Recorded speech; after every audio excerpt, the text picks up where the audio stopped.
टाकली. कन्हैयाचा कान पिरगळला. कन्हैयाच्या डोळ्यात डोळे टाकले. यशोदाने विचारलं, कन्हैया का करतोस अशा खोड्या, का छळतोस लोकांना? बरं वाटतं का तुला असं दारा सगळं येऊन दाराने करणं सगळ्यांनी? यशोदा आता कन्हैयावरती चिडली. लक्षात आलं सर्व गवळणी, सर्व गवळणी पुढे आल्या. म्हटलं यशोदा त्याला रागावू नकोस, चूक त्याची नाही ग यशोदा, चूक त्याची नाही, चूक आमच्या डोळ्यांची आहे, चूक आमच्या मनाची आहे. या डोळ्यांना तहान आहे, या डोळ्यांना भूक आहे त्याला पाहण्याची. तो जर कधी घरी आला नाही ना तो चुकल्यासारखं वाटतं. आला नाही ना तो चुकल्यासारखं वाटतं. आणि म्हणून त्याला पाहण्याकरता म्हणून कुठला तरी गाराणं सोबत घेऊन आम्ही तुझ्या दारात येतो. असं तर आम्ही येऊ शकत नाही. तुझ्या दारात येण्याकरता कुठलं तरी कारण पाहिजे त्याला बघण्याकरता. म्हणून गाराणं घेऊन आम्ही येतो सांगण्याकरता. आणि गाराणं सांगता सांगता आम्ही त्याच्या डोळ्यात पाहतो ना, आमची सगळी दुःख हलकी होऊन जातात, आमची मनं हलकी होऊन जातात. चूक त्याची नाही, अपराध आमच्या डोळ्यांचा. या डोळ्यांना तलप आहे त्याला पाहण्याची. तलप मोठी वाईट असते, हो की नाही? कधी एखादी तलप वाईटही असते आणि एखादी चांगलीही असते. तुम्हाला देवाच्या स्मरणाची जर तलप असली ना, तुम्हाला देवाचं स्मरण करण्याची जर गोडी असली ना, ती वाईट नाही. कुठलं व्याज लागतं का? तुम्ही पहा, पैसा वाढला ना तुमचा, व्याज लागतं आपल्याला. ते लोक घरी येऊ शकतात, अधिकारी विचारू शकतात एवढा पैसा कुठून आणला, कस काय आला, कसं कमवता, हो की नाही? पैसा वाढला तर समस्या सुद्धा वाढतात जीवनामध्ये, हो की नाही? जितका पैसा वाढेल ना तेवढ्या समस्या असतात. याचं करायचं काय आता, हो की नाही? पोट भरेल इतका पैसा ठीक आहे, चांगले कपडे तुम्ही घालू शकाल इतका पैसा ठीक आहे, चांगली गाडी घेऊ शकाल इतका पैसा ठीक आहे, चांगलं घर बांधू शकाल इतका पैसा ठीक आहे. मात्र याच्या पलीकडे करायचं काय त्या पैशाचं? काय करणार तुम्ही? फक्त सांभाळायचं त्याला, हो की नाही? फक्त सांभाळायचं. त्याच्यावरती दरोडा पडेल का, धाड पडेल का कुणाची, कुठून आणला विचारेल का कोणी, आहे की नाही? मात्र देवाचं नामस्मरण तुम्ही जितकं करता ना, ही संपत्ती इतकी वाढत जाते. त्याच्यावर कधी दरोडा पडत नाही, त्याच्यावर कधी धाड पडत नाही, काळाची सुद्धा धाड पडू शकत नाही. नाम घेता वाया गेला, ऐसा कोणी नाही ऐकिला. देवाचं नाम घेताना अगदी तुमची जीभ जितकी त्या नामामध्ये रसरूप होऊन जाते ना, तुम्हाला कुठला धोका असतो का? आणि तुम्ही चहाची तलप लावून घेतली, तुम्ही नको ते खाण्याची तलप लावली, नको ते पिण्याची तलप लावली, तर मग धोका असतो जीवनाला, हो की नाही? एखाद्या माणसाला पहा तुम्ही, अगदी 10 मिनिटाला जरी चहाचा कप भरून दिला तो नाही म्हणत नाही, असं म्हणतच नाही तो. मात्र मागावा कसा घडी घडी घरात चहा, आणि जर मागितला आणि पलीकडून दुसराच आवाज आला तर काही काम आहे की नाही? हा, 24 तास चहाच पिता नुसतं, कुणी ऐकून घ्यावं? ते तलप दाबून टाकतो मध्ये आपण, काळजात दाबल्या जाते ती तलप. मग ती दाबलेली तलप डोळ्यात येऊन बसते आणि डोळा दरवाजाकडे पाहतो, कुणी पाहुणा येतो का, कुणी पाहुणा येतो का, कुणी पाहुणा येतो का. मग तितक्यात कोणीतरी पाहुणा दिसतो दारात आणि हा एकदम उठून उभा राहतो. या या या या तात्या, हो या, बऱ्याच दिवसांनी येणं केलं तुम्ही, हा वाट चुकले की काय, बसा इथे. तो बसतो की नाही बसत याची लगे ऑर्डर स्वयंपाक घरात जाते. ऐकलं का, चहा ठेव, तात्या आले. त्याला माहिती असतं त्यांच्या कपाबरोबर आपला कप येणारच आहे. अशी मागायची हिंमत नसते, मग पाहुण्याला निमित्त करतो, हो की नाही? तसं या गवळणींचं होतं. कन्हैयाला पाहण्याकरता कुठली तरी तक्रार घेऊन, कुठली तरी खोड्यांची अडचण घेऊन त्या दारात जायच्या आणि कन्हैयाला डोळे भरून बघून घ्यायचे आणि समाधान ओठांवरती घेऊन परत यायचे. असं हे गोकुळातलं जीवन अगदी आनंदात चाललेलं. आणि एकदा सकाळच्या वेळेला काय झालं, आई यशोदा अगदी लवकर उठली. आज सकाळची वेळ होती. पटकन जाऊन स्नान करून आली यमुनेवरती. मस्तपैकी हारांचा गजरा बनवला सुगंधी, आपल्या वेणीत अगदी मस्तपैकी माळला केली, सुंदर साडी परिधान केली आणि घरामध्ये आता स्वतः दधी मंथन करायला बसली. अगदी मस्त घुसळण करत होती, डोळे झाकलेले होते आणि मनाने देवाचं ध्यान करत होते. देवाचं, कन्हैयाच्या एक एक एक एक लीळेचं चिंतन ती करत होती. त्याचं दुडुदुडू धावणं, त्याचं गुडुगुडू बोलणं, त्याचं बसणं, त्याचं हसणं, त्याचं रुसणं, सगळं मनामध्ये त्याचं मंथन. बाहेर दर्याचं मंथन चाललेलं आहे आणि मनात देवाचं मंथन चाललंय, त्याच्या लीळेचं. आणि बस देव आता झोपेतनं जागे झाले, कारण देवाचं चिंतन केल्यानंतर तो आपल्या जवळ येतो. तुम्ही चिंतन करू नका, तो बघणारही नाही तुमच्याकडे. तोंड पांढरा आहे की काळा आहे काय काय पाहत नाही तो. ज्या क्षणाला आपण चिंतन करतो ना त्या क्षणाला तो आपल्याकडे पाहतो. मग तुम्ही स्वयंपाक करताना जरी त्याची लीळा आठवली ना तो तुमच्याकडे बघेल. स्वयंपाक घरात आहे तुम्ही त्याला काही घेणे देणे तुमच्याकडे बघेल. यशोदा जेव्हा करत होती दधी मंथन अगदी हातातल्या बांगड्यांचा खनखनाट मधुर कानावरती पडत होता.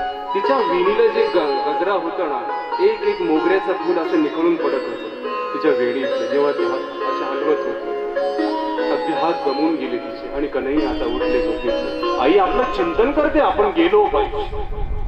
आणि कन्हैयाने हळुवारपणे आईच्या खांद्यावरती हात ठेवला आणि आईने पाहिलं यशोदेने कन्हैयाचे ते रूप पाहिलं आणि त्याला जवळ घेतलं.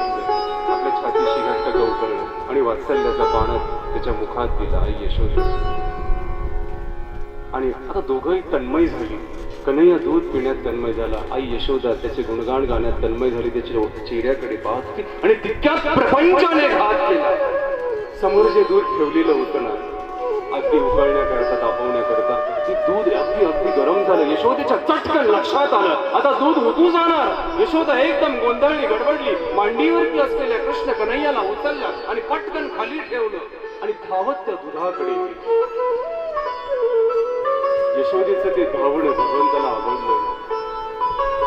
मी इतका जगाचा मालक हिच्या मांडीवरती खेळतोय आणि हिला या दुधाची किंमत जे प्रपंच आहे कधीतरी नासणार आहे.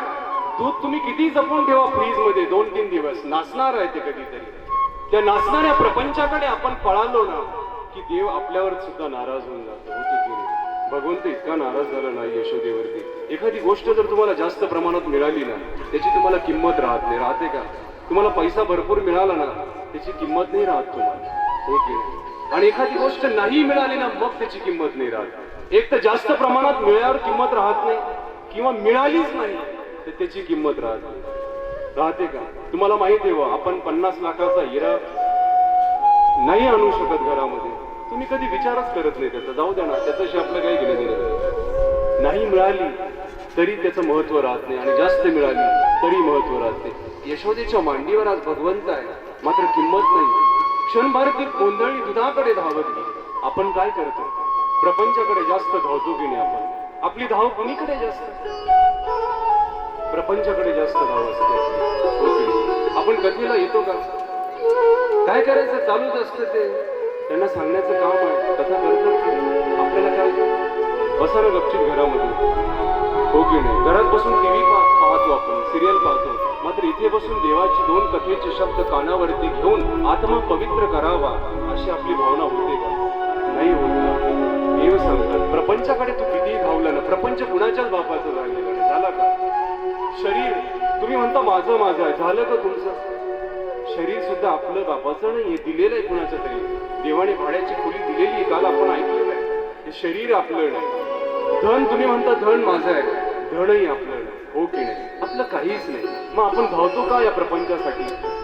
आपण चिटकून गेलो या प्रपंचाला. तुम्ही फळ पाहिलं का चिक्कूचं? सगळ्यांनी खाल्लं. त्याच्यामध्ये बी असतं पहा तुम्ही चिक्कूच्या फळामध्ये. ते बी कसं असतं आहे त्या फळामध्ये मात्र फळाशी त्याचं काही घेणं देणं नाही. आहे का? तुम्ही चिक्कू फोडा ते बी पटकन बाजूला पडून जातं. असं म्हणत नाही अरे मी घरात हे घर माझं आहे मी राहिलो इतके दिवस. हो की नाही? मला बसू द्या इथे. नाही पटकन बाजूला होऊन जातं. प्रपंचात राहा तुम्ही कर्तव्य करा तुमची मात्र मनाने स्वतःला वेगळं ठेवा. स्वतःला वेगळं ठेवा. मग वेदना होत नाही तुम्हाला प्रपंचामध्ये. आंबा पहा तुम्ही. आंब्याची कोय कशी असते घट्ट चिटकून बसते. अगदी कणाकणाने ते चिटकलेली असतो आंबा. मग जेव्हा तुम्ही रस करता ते पिळून पिळून काढता त्या कोयला. हो की नाही? वेदना होतात त्यात. कशामुळे? कारण ती चिटकून गेली त्या फळाला. कोय चिटकून गेली पूर्णपणे. आपण जेव्हा प्रपंचाला चिटकून जातो ना पूर्णपणे वेदना होतात. मग तो प्रपंच सोडताना घरातून बाहेर पडताना वेदना, मरताना वेदना, मेल्यानंतर बाकीच्यांना वेदना रडणाऱ्यांना. हो की नाही? होतात की नाही? मग प्रपंचाकडे किती धावायचं याचा अंदाज आपण या कथेतून घेतला पाहिजे की देव आपल्याकडे बघणं सोडून देईल इतकं तुम्ही प्रपंचाकडे धावला. भगवंताला राग आला जाई यशोदेचा. भगवंताने काय केलं? तिथे रवी पडलेली होती. ती सकाळपासून त्या रवीने मंथन करत होते. तोच रवी आता देवाने आपल्या हातात घेतला. तो आता आईच्या हातात होता नाही त्यावेळेस गंमत पाहिली ना तू आता माझ्या हाताची गंमत बघ. भगवंत घेतले हो की नाही? तो रवी घेतला, फाडक्यान मारला त्या माठावर, एकदम माठ तुटला. सगळे ते दूध होतं ना अगदी घरात पांगून गेलं. एका याच्यावर समाधान झालं नाही, एका माठावर शेजारी होतं, चल तू पण फोड, चल तू पण फोड. तिसराही फोडला, चौथाही फोडला, 4-5 फटाफट फटाफट फोडूनच टाकले त्या रागाच्या भरात. आईचा राग सगळ्या त्या माठांवर काढून टाकला. सगळं घरामध्ये आता भारताचा नकाशा झाला. सकाळी सकाळी आणि कन्हैया तिथून निघून पळून गेलेला दिला. यशोदेने पाहिलं, दूध वाचवलं तिने, समाधान चेहऱ्यावरती घेऊन वळाली मागे. तर इकडे सगळा भारताचा नकाशा तयार झाला होता. आणि ज्याने हा नकाशा तयार केला होता तो प्राध्यापक पळूनच गेला तिथून. तो भूगोलाचा प्राध्यापक ज्याने नकाशा तयार केला तो तिथून पळूनच गेला. यशोदेच्या लक्षात आलं. ती म्हटली, सकाळपासून मी आंघोळ करून बसले, माझ्या वेणीतलं एक एक फुल गळून पडलं, हात दुखून गेले माझे, आणि याने माझ्या सगळ्या मेहनतीवरती पाणी फिरवलं. कुठे गेला म्हणून यशोदा आता पाठीमागे छडी घेऊन पळायला लागली. घराघराचा कोपरा बघितला, इकडे नाही तिकडे नाही, या घरात नाही त्या घरात नाही. यशोदेने पाहिलं मागच्या घरामध्ये त्या कोपऱ्यात उलट उखळ होत. त्या उखळावरती भाई कन्हैया उभे होते, अगदी टाच वर करून, पाय पुरत नव्हता, अगदी बोटावर असा पाय, अगदी अंगठ्यावरती उभे, आणि हात त्या मटक्यामध्ये, जे शिंक्याला मटकं होतं ना त्याच्यात हात, आणि मस्त स्वतः खात होते. जी वानरं होती एक दोन त्यांनाही खाऊ घालत होते. आणि गिरगिरच्या नजरेने इकडे इकडे बघायची, आई येते का म्हणून. अगदी चोरट्या नजरेने आजूबाजूला पाहते तशी आई यशोदा लपकत लपकत आली. तिने पाहिलं, आता इथे सापडला. कन्हैयाच्या लक्षात आलं आईच्या येण्याची चाहूल लागली. तशी पटकन खाली उडी मारली आणि भुरक्यान बाहेर धावायला सुरुवात केली. यशोदा मागे मागे धावते, कन्हैया पुढे पुढे. आकाशात देवलोक जमा झाले. ज्याला कुणीही पकडू शकलं नाही त्याला पकडण्याकरता यशोदा धावत होती. घामाघूम झाली, कासावीस झाली, आणि कसं तरी त्याला पकडलं यशोदे, आणि फरा फरा फरा ओढत एका उखळाजवळ आणलं. दगडी उखळ होतं तिथे आणलं आणि उखळाजवळ उभं केलं. आज मी तुला अद्दल घडवणार कन्हैया. आणि माझ्या मनाची चिडचिड केली तू. सकाळपासून मी उठली जागी झाली, इतक्या थंडगार वातावरणामध्ये सर्व दही मंथन केलं आणि तू सगळी माठं फोडली. संतापली यशोदा. सगळ्या गवडणी जमा झाल्या आता आजूबाजूच्या. त्या मायलिकाचा तो गोंधळ घराघरात गेला. सगळ्या गवडणी जमा झाल्या आणि यशोदेने आता गावं घेतलं बांधण्याकरता, दोरी घेतली. आज मी तुला बांधून टाकणार, खूप खोड्या करतो ना, तुझा खोडसाळपणा आज मी काढून टाकते. यशोदेने दोरी घेतली. आता त्याच्या कमरेत होती उंडाळी आणि गाठ मारणार. तशी दोरी सारख्या मागे सरकली. दोरी मागे सरकली. दोरी म्हटली, माझी हिंमत नाही याला बांधण्याची. दोरी म्हटली, माझी हिंमत नाही. बघा तुम्ही, दोरीवर सुद्धा ज्याची सत्ता आहे, जगातल्या काडीवर सुद्धा आपली सत्ता नाही. तुम्ही म्हणता बंगला माझा नाही, आपला बंगला नाही असताना ते 100 नाही 1000 वर्ष थांबलो असतो आपण त्या बंगल्यावर. थांबलो असतो की शरीरावर सत्ता नाही, घरावर सत्ता नाही, शेतीवर सत्ता नाही. आपण देवाची तिथल्या काडीवर सुद्धा सत्ता आहे, इथल्या मातीवर सुद्धा त्याची सत्ता आहे. त्या मातीवर सुद्धा सत्ता आहे त्याची. ती दोरी सुद्धा मागे सरकते. देवाच्या इच्छेशिवाय बाणही हालत नाही. पहा तुम्ही देवाची किमया कशी, त्याच्या इच्छेशिवाय बाणही हालत नाही. श्रद्धा रखो जगत के लोगों, अपने दीनानाथ में लाभ हानि जीवन और मृत्यु सब कुछ उसके हाथ में। तारने वाला है भगवान, बचाने वाला है भगवान।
प्रभु इच्छा के बिना यहाँ पर हिल न सके एक पत्ता, हिल न सके एक पत्ता, हिल न सके एक पत्ता। उसी का सोचा यहाँ पे होता, उसी का सोचा यहाँ पे जिसका रक्षक दया निदान तारने वाला है भगवान, बचाने वाला है भगवान, तारने वाला है भगवान, बचाने वाला है भगवान, तारने वाला है भगवान, बचाने वाला है भगवान, तारने वाला है भगवान, बचाने वाला है भगवान। त्याच्या इच्छेनुसार आपण इथे येऊन बसतो. देवाची इच्छा आहे म्हणून तुम्ही इथे आपण सर्वजण बसलो. आपण श्वास किती घ्यायचे ना हे सुद्धा तो ठरवतो. आपले श्वास सुद्धा त्याच्या ताब्यात आहेत आणि आपण म्हणतो इथे आल्यावर कोण देव, कसला देव, कोणी पाहिला देव, हो की नाही? पहा तुम्ही, आज नास्तिक लोक सुद्धा जगामध्ये आहेत. ते म्हणतात देवच नाही. देव नसता तर हा वारा का फिरला असता, देव नसता तर पाऊस का पडला असता, आहे की नाही? त्याच्या हातात सर्व आहे. हवामान खात्याचे अंदाज चुकतात, हवामान खात्याचे सुद्धा अंदाज चुकतात. जेव्हा त्याची इच्छा नसते ना पाऊस पडायची, नाही पडू शकत. पडतो बाबा. एक माणूस देव नाही म्हणून 1 तास प्रवचन करत होता. कशावर? एक नास्तिक माणूस देव नाही त्याच्यावर 1 तास प्रवचन करत होता. 15 मिनिटं कधी गेले, 20 मिनिटं कधी गेले. लोक टाळ्या वाजवायचे, बरोबर येतं, याचं बरोबर आहे, अजिबात देव नाही. कारण लोकांना तेवढंच पाहिजे. पहा तुम्ही, देव नाही म्हटलं ना तरी काही लोक खुश होतात. वा वा, आपलाच कारभार आहे सगळा, हो की नाही? मनमानी कारभार, हो की नाही? अरे मनमानी कारभार नाही इथे. कोणीतरी बसलेलं आहे वरती, कधी विसरू नये आपण. त्याने 1 तास प्रवचन दिलं, देव नाही, देव नाही, देव नाही. आता झालं, प्रवचन संपलं, आता 1 तास पूर्ण झाला, सगळे लोक खुश झाले. आणि तो म्हटला, देव नाही हे समजावण्यासाठी मी तुम्हाला 1 तास प्रवचन दिलं. जर देवाच्या इच्छेने जगलो, वाचलो तर परत पुढच्या वर्षी येऊन तुम्हाला प्रवचन देईल. म्हणजे ज्याने देव नाही हे सांगण्याकरता 1 तास दिला लोकांना, तोच परत शेवटी म्हटला जर देवाच्या इच्छेने जगलो, वाचलो तर परत पुढच्या वर्षी सांगायला की देव नाही म्हणून. आहे का ताब्यात आपलं जीवन? आपण मालकी नाही इथे, आपली कशावरच मालकी नाही. इथे पहा तुम्ही, ही दोरी पहा मागे सरकणारी दोरी तुम्हाला सांगून जाते इथे आपलंच आहे. दोरी मागे सरकली, घाबरली. यशोदेला वाटलं काहीतरी चुकून झालं असेल, त्याने परत दुसरी दोरी घेतली, गाठ मारली, आता परत टाकली, आता मारणार, ती मागे सरकली. सगळ्या गवळणी खुदू खुदू हसायला लागले, मोठमोठे तोंडाला पदर लावून हसायला लागले. बघ ना, बघ दोरी कशी मागे सरकते. काय झालं पुन्हा? दोरीच मागे सरकायला लागली. सगळ्या दोरी चकित झाल्या. आता सगळ्या हसायला लागल्या मोठमोठ्याने. कन्हैयाने रडक्या डोळ्याने सगळ्यांकडे पाहिलं. तुम्ही हसा, तुमची मजा आहे, फक्त 1 दिवस बघा. त्या गवळणी कन्हैया म्हटला, बघा आता उद्या तुमची माठं फुटल्याशिवाय राहणार नाही. कन्हैयाच्या डोळ्यात जे काजळ होतं ना लावलेलं, ते अगदी गालावरती आलं ओघळून, असं त्याचा बाबरा ओठ असा पुढे आला. आणि आईच्या हातात छडी पाहिली कन्हैयाने. कन्हैया कासावीस झाला, घाबरला. ज्याला सगळं जग घाबरत तो आई पुढे घाबरला. कथेमध्ये पहा तुम्ही, देव सुद्धा किती लहान होतो आई पुढे. आई पुढे किती लहान होतो. त्याला सुद्धा कुणाचं तरी बाळ व्हावंसं वाटतं देवाला. त्याला सुद्धा कुणाचा तरी मुलगा व्हावंसं वाटतं. आपली आई पुढे तरी असावी असं देवालाही वाटतं. आज आई यशोदे पुढे भगवंत घाबरलेला आहे. डोळ्यातलं काजळ अगदी ओघळत ओघळत गालावरती आलेलं आहे. गालावरती आलं आणि यशोदा आता बघत होती दोरी बांधल्या का जात नाही. अगदी संतापून गेली, चिडचिड झाली मनाची, अगदी घामाच्या धारा व्हायला लागल्या. आता वैतागली, हातातली दोरी टाकणार. तसं कन्हैयाने हात धरले आईचे आणि आईकडे पाहिलं रडक्या डोळ्याने. आई, मी बांधू का ग? मी बांधू स्वतःला? त्या एक स्थितीत आईला हसू आलं. तिच्या कपाळावरती हास्य रेषा चमकली. ती म्हटली, अरे गेल्या अर्ध्या तासनापासून मी तुला बांधण्याचा प्रयत्न करते, नाही माझ्या हाताला बांधण्या गेला तू. तुझ्या नाजूक हाताने काय बांधशील तू स्वतःला? आई, बांधतो ना मी स्वतःला, बघ ना तू. सगळ्यांना कौतुक वाटलं आणि कन्हैयाने आपल्या नाजूक बोटांनी दोरी हातात घेतली, गाठ मारली. त्याच्या इच्छेने स्वतःला त्याने बांधून घेतलं. आईच्या प्रेमाला वश, आईच्या काळजाचा पराभव होऊ दिला नाही कन्हैयाने. आईच्या काळजाचा पराभव होऊ दिला. आज आपली मुलं पहा शिकतात, खूप मोठी होतात, मात्र आईचा पराभव होऊन जातो. त्याच्या शिक्षणापुढे त्याचं डोकं इतकं मोठं होतं ना, त्या डोक्याला इतके डोळे येतात की त्याला आईच दिसत नाही समोरची. मग त्या आईची जागा कुठे असते? अनाथ आश्रम मध्ये त्या बापाची जागा कुठे असते जो अगदी चप्पल फाटेपर्यंत तुझ्यासाठी झिजला किजला? त्याची जागा आपण कुठे ठरवतो? अनाथ आश्रम मध्ये. जी आई शाळेत सोडवायला जाताना मुलाला जेवणाचाही विचार करत नाही, उठत्या ताटावरून जेवत्या ताटावरून उठते, त्याला शाळेत सोडते. परत घरामध्ये सुटली असेल का शाळा, सुटली असेल का शाळा, घड्याळेकडे पाहते, जेवत्या ताटावरून उठते, परत त्याला शाळेत गेलं जाते. ते मोठं होतं शिकून शिकून, इतकं मोठं होतं त्याचं डोकं की डोक्याला असे डोळे येतात की त्या डोळ्याला फक्त पैसाच दिसतो, त्याला आई दिसत नाही. आईचा पराभव होऊन जातो त्या ठिकाणी, आईचा पराभव होऊन जातो, होतो ते.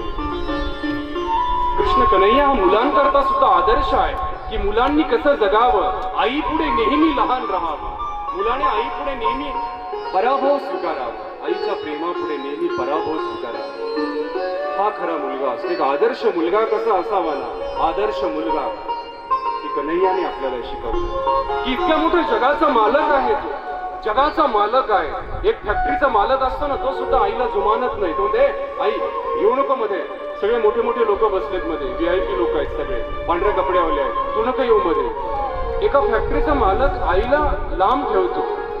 एका कंपनीचा मालक बापाच्या फाटक्या कपड्याला पाहून त्याला मध्ये येऊन देत नाही. कंपनीमध्ये त्या नोकऱ्याला सांगते, ते येऊ राहिलं ना, ते बावळं डोक्यावरती टोपी आहे, असं वाकडं वाकडं चाललंय, ते चप्पल त्याची फाटके, त्याला बाहेरच बसव, थोड्या वेळ मीटिंग चालली आमची. तो बाप त्याचा जेवणाचा डबा घेऊन येत असतो आणि तो ऑफिस मध्ये बसून त्या बापाला बाहेर बसवायला लावतो.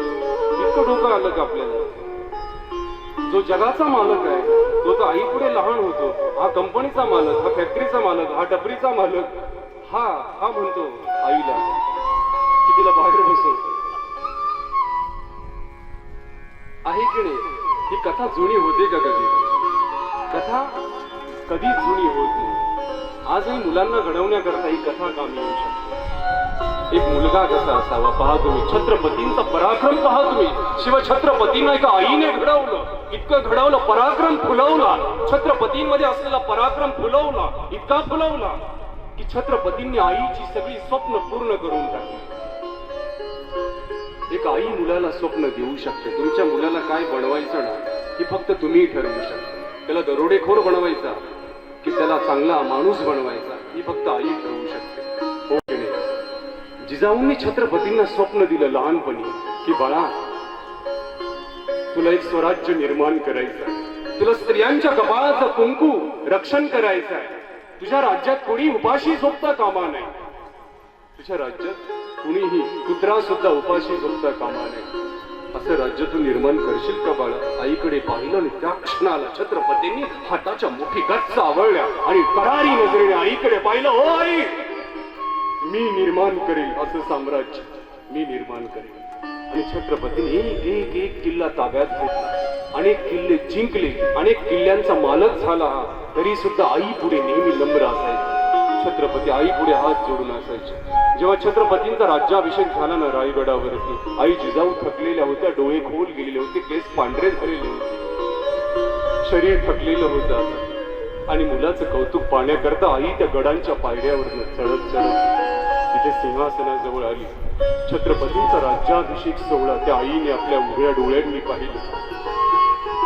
स्वर्ग हातात लागावा तसा आनंद त्या आईच्या काळजाला झाला. डोळे भरून मुलाचं कौतुक पाहिलं. छत्रपतींनी आईकडे पाहिलं आणि आता बस छत्रपती आईच्या समोर हात जोडून उभे आहे. आणि आई म्हटली, जिजाऊ माता म्हटली छत्रपतींना की राजे, माझं एक मागणं आहे तुमच्याकडे. तसे छत्रपती म्हणजे मागणं, पावसाळ्यात मागणं, काय मागणं आहे? तसं जिजाऊ म्हटली, मी जर पुन्हा जिजाऊहून जन्माला आली तर तू शिवबाहून माझ्या पोटी जन्माला येशील का? एकदम शहारले छत्रपती. आईचा हात घट्ट पकडला हातामध्ये. हो आई, तू जेव्हा केव्हा जिजाऊहून जन्माला येशील ना, त्यावेळी मी शिवबाहून तुझ्या पोटी जन्माला येईल, शिवबाहून जन्माला येईल. आणि त्या क्षणाला आईचं वात्सल्य एकदम उफाळून आलं, डोळे प्रेमाने भरून गेले. बस बाळा, या एका शब्दाची मी वाट पाहत होते तुझ्याकडनं. आज माझं स्त्री होणं सफल झालं, आज माझं आई होणं सफल झालं. बस असा मुलगा मला हवा होता आणि तो आज डोळ्यांपुढे उभा होता. स्वराज्याचा मालक झालेला एक मुलगा आई पुढे हात जोडून उभा होता. श्रीकृष्णांचे संस्कार, या लीळेंचे संस्कार जिजाऊंनी लहानपणी छत्रपतींवरती टाकले होते, अगदी लहानपणी. आणि ते संस्कार आज बोलत होते. माणूस बोलत नाही, त्याचे संस्कार बोलत असतात. माणूस वागत नाही, त्याचे संस्कार वागवत असतात त्याला. आणि म्हणून संस्कार महत्वाचे असतात जीवनामध्ये. आपल्या मुलांवरती जर लहानपणी तुम्ही संस्कार टाकले ना, त्यांना रोज मंदिरात आणलं ना आरतीला, तर ती मुलं उद्या तुम्हाला म्हणावं नाही लागणार की ढाब्यावरती जाऊ नको, दारूच्या गुत्त्यावर जाऊ नको, सांगावं नाही लागणार. इथे त्यांच्यावरती संस्कार होतील या मंदिरात, की कुठे उभं राहावं, कुठे बसावं, साधूंपुढे किती वाकावं. हो की नाही? ही तुमची संपत्ती असते. मुलं म्हणजे आपली संपत्ती असते. ही प्रॉपर्टी जी असते ना पैशाची, ही संपून जाते कधीतरी. ही प्रॉपर्टी कधीच संपत नाही मुलांची. तुमचा मुलगा जर चांगला निघाला ना, तो तुमचं नाव मोठं करेल. तालुक्यात नाही, जिल्ह्यात नाही, सर्व शहरात तुमचं नाव मोठं करू शकतो. ही तुमची प्रॉपर्टी असते जी कधीच संपत नाही. पैसा येतो जातो, मात्र मुलगा जर चांगला निघाला नाही ना, तुम्ही किती पैसा कमवा, 2 मजली बांधा, विकून मोकळा होईल तो. म्हणून दारूच्या बाटलीला पैसेच पुरवणार, काय करावं, म्हातारीने तर काही कमवूनच ठेवलं नाही, आणि मग काय करावं, बंगलाच विकावं लागला. हो की नाही? होतं ना. आणि ही कथा संस्कार देणारी कथा आहे, मुलांवरती संस्कार. आज कृष्ण कन्हैया आपल्या आई पुढे हात जोडून उभे होते, स्वतःला बांधून घेतला आणि जगाला आदर्श दिला की आई पुढे नेहमी आपण लहान होऊन जगलं पाहिजे. आणि आता कृष्ण कन्हैया त्या बांधलेल्या उखळाला घेऊन ओढत ओढत ओढत आता अंगणात दोन झाडं होती, वृक्ष होती 2. त्या वृक्षांचा इतिहास आहे. त्या वृक्षात जी 2 जण होती ना, ही कुबेराची पुत्र होती. एक श्रीमंत बापाची मुलं होती. ही पैसा अमाप होता, अफाट ऐश्वर्य होतं, पद होतं यांच्या हातामध्ये. कुबेर होता, त्याची 2 मुलं, नल आणि कुबेर. मणिग्रीव आणि नल कुबेर हे 2 जण दारू पिली होती बरोबर, आणि अप्सरांबरोबर नृत्य करत होती सरोवरामध्ये. तिथे नारद आले, महर्षी नारद. त्यांना कळालंच नाही. त्या अप्सरांनी वस्त्र परिधान केली, मात्र ही जी 2 मुलं होती ना दारू पिलेली, ही अगदी तशीच उभी राहिली उन्मत्तपणे नारदांकडे बघत. नारदांना संताप आला, आणि संतांचा संताप सुद्धा कधी कधी चांगलं करून जातो. पाहत होतो एखाद्या संतांनी तुम्हाला शिवी दिली ना, वाईट वाटून घेऊ नका, तुमचं भलंच होणार, कारण ते तुमच्यासाठी, तुमच्या तळमळीसाठी बोलतात. हो की नाही? नारदांनी त्यांना शाप दिला, अरे झाडासारखे माझ्या समोर निर्लज्जपणे उभे आहात तुम्ही, नग्न, जा वृक्ष योनीत तुम्ही जन्माला याल, वृक्ष योनीत. आता मात्र त्यांच्या वडिलांच्या कानावर बातमी गेली की आपल्या मुलांना नारदांनी शाप दिला. वडील घाबरले, थरथरले, नारदांकडे आले, म्हटले माझ्या मुलांना क्षमा करा नारद, क्षमा करा. तसं नारद म्हटले, जेव्हा श्रीकृष्ण भगवंत अवतार घेतील द्वापर युगात शेवटच्या चरणात, तेव्हा तुझी मुलं वृक्ष योनीतून मुक्त होतील, असा उपशाप दिला. आता शाप सुद्धा वरदान होऊन गेला, कारण देवाचं दर्शन घडणार होतं त्यांना. जेव्हा माणूस नशेमध्ये असतो ना, पैशाची नशाच काही वेगळी असते, पाहतो पदाची नशाच काही वेगळी असते की नाही? या डोळ्यांनी तुम्हाला कोणीच दिसत नाही, आपलं परक दिसतं का? कारण ही नशा डोळ्यात येते, पैशाची येते ना. 2 दारुडे रस्त्याने चाललेले होते, रस्त्यात एक खड्डा होता, 2 दारुडे. पहा तुम्ही दारूची नशाही कशी असते. रस्त्याने चाललेले होते 2 दारुडे, झुलत झुलत झुलत झुलत. ते खड्ड्यात पाणी साचलेलं होतं, रात्रीची वेळ झाली होती, आकाशात चंद्र होता. बघ रे काय चमकतं याच्यामध्ये. तसं तो मित्र म्हटला, अरे हे चंद्र आहे इथे. तो म्हटला, अरे बघता बघता आपण चंद्रावर येऊन पोहोचलो, चल लवकर घरी चल परत. त्यालाही कळालं नाही चंद्र वरती असतो की खाली असतो. एका माणसाने दारू पिली, बायकोबरोबर भांडण केलं. पहा दारुडे लोकांना घर सुद्धा कमावता येत नाही, त्यांना बायकोही कमावता येत नाही, त्यांना मुलगाही 2 काना खाली मारतो दारू पिणाऱ्या, मारतो की नाही? त्यांना मुलगाही कमावता येत नाही, बायकोही कमावता येत नाही. दोघांचं खूप भांडण झालं घरामध्ये. तिने अशी लाथ मारली ना याला, दुसऱ्या मजल्यावर घर होतं, धापक्यान खाली पडलं दुसऱ्या मजल्यावर. आजूबाजूची 4 जण लोक बाहेर आले, अरे काय झालं, काय पडलं, काय पडलं? हा उठून उभं राहिला, बोलले काय पडलं तात्या? तो मलाही नाही माहित, मी आता नेमकंच तुमच्या पुढे खाली आलो, तुमच्या अगोदर मी नेमकंच खाली आलो, मलाही माहित नाही काय झालं, काय पडलं. अशी आपली फजिती होते. नशा धनाची असते, नशा पदाची असते. डोळ्यांना आंधळं करते ती नशा, कानांना बैरं करते ती नशा, करते ती. दोघंही नशेली झाले. डोळ्यांनी साधू समोर उभे आहेत त्यांना दिसले नाही, त्यांना प्रणाम करावा अशी भावना झाली नाही, शाप देऊन टाकला. आज त्या शापात यांना मुक्त करायचं होतं.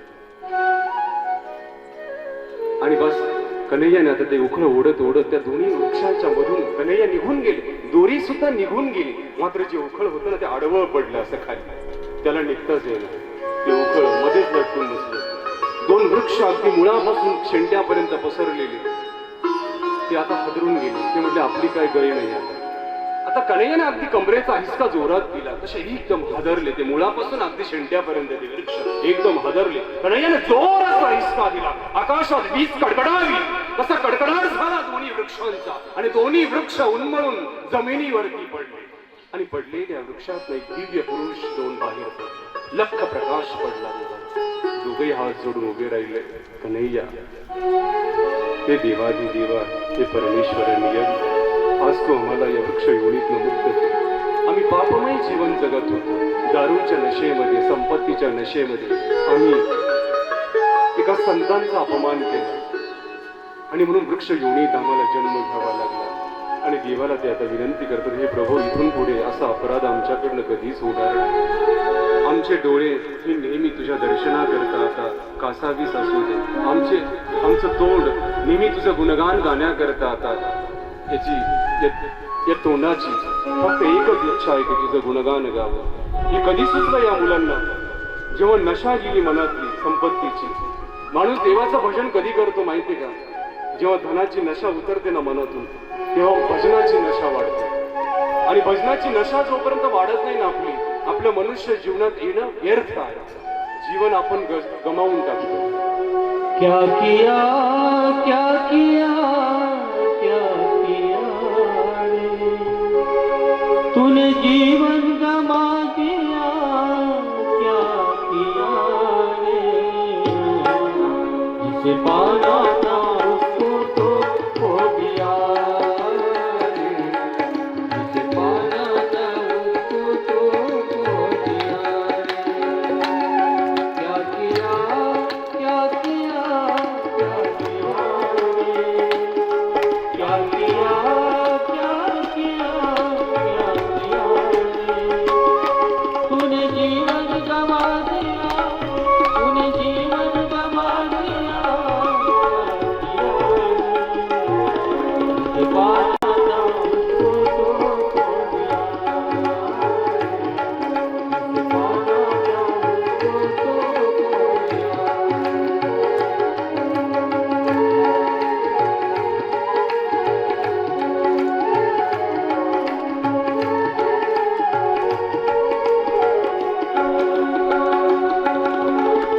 अमृत को छोड़ा पीता है शराब रे, भगवान के नाम से तू मोया। अमृत को छोड़ा पीता है शराब रे, भगवान के नाम से तू मोया। क्या किया क्या किया क्या किया रे, तूने जीवन गवा दिया, तूने जीवन गवा दिया, क्या किया रे, उसको तो खो दिया, जिसे पाना था उसको तो खो दिया।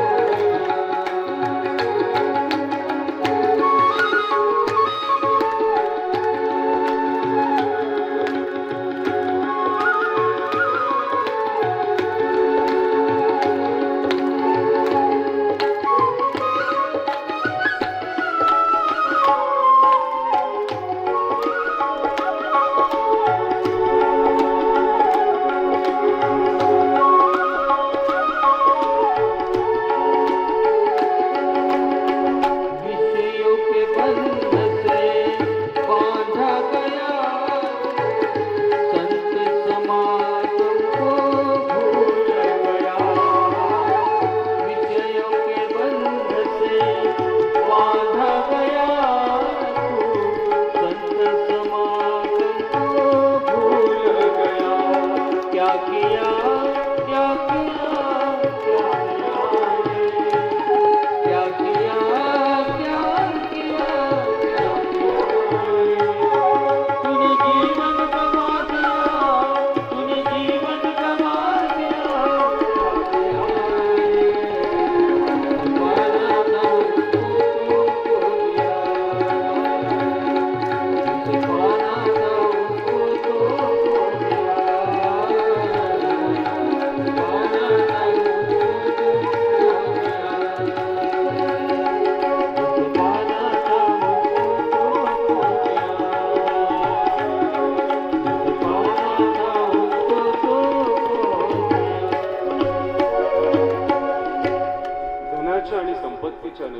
आपण देवाला विसरतो, देवाचं भजन विसरतो, ते विसरता कामा नये. आपण ही घटना आपण आपल्याला शिकवते.